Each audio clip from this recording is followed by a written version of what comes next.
if, you know, smiling is just something you take for granted, you know, that you can do if you want. It can light up a room, it can change the mood of people around you. So the story we're about to tell you is a lesson in why you should do it and you should value it. And appreciate that you can do it, because we're talking about Moebius Syndrome. This is a very rare neurological condition which affects the muscles that control all your facial expressions.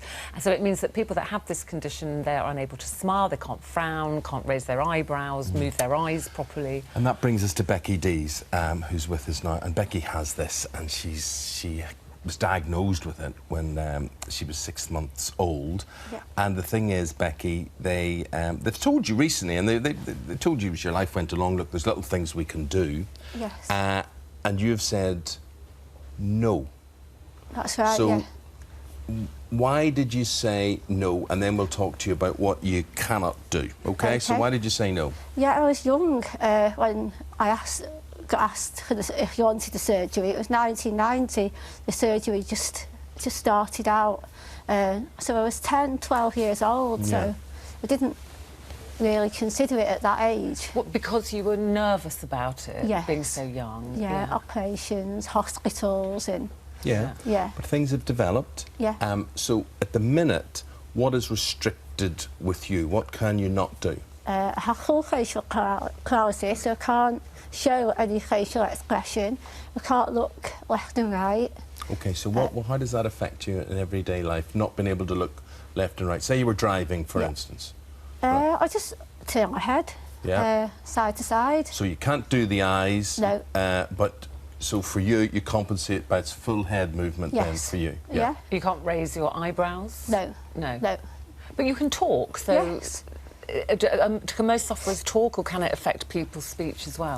No, yes, you can talk, they're fine. Yeah. As you get older, the speech is better. Yeah. As you learn how to develop the sounds. So, yeah. You learn the tricks. But you say, I know you said that because your mouth obviously is always open, Yes. that led when you were young to a bit of bullying at school, and I suppose kids don't understand it, do they? What's happened to your face? Yeah, it was at secondary school it started, the bullying and name calling and the staring and laughing.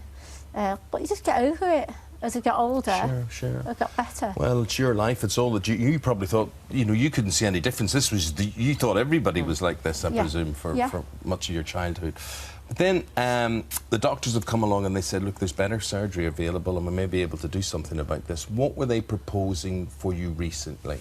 The surgery is take a muscle out of the shoulder, put it in the face. Yeah. But not very many of us have had the surgery, so it's hit and miss. Early days for it's that. early days. So why have you said no a second time? Just because I am what I am. I don't want to change who I am, and that's why I just, you know. And what do you tell your children? Because you have worries about your children. I suppose, you know, we can say that, but you worry about showing them emotion, that they may not be able to read emotion on your face. Yes, I did, Harry Logan, but he smiled at 6 weeks old, and it's a tone of voice. They recognise the tone of voice, so they just get through it. They don't see any different. Logan, I told Logan that my face doesn't work, and he doesn't notice anything. He just doesn't say anything. Lexi's, he's lovely, Logan. Lexi's only 10 months, so she won't know anything about it. So it's not genetic, the condition? It's a congenital, so you didn't have to worry about them No.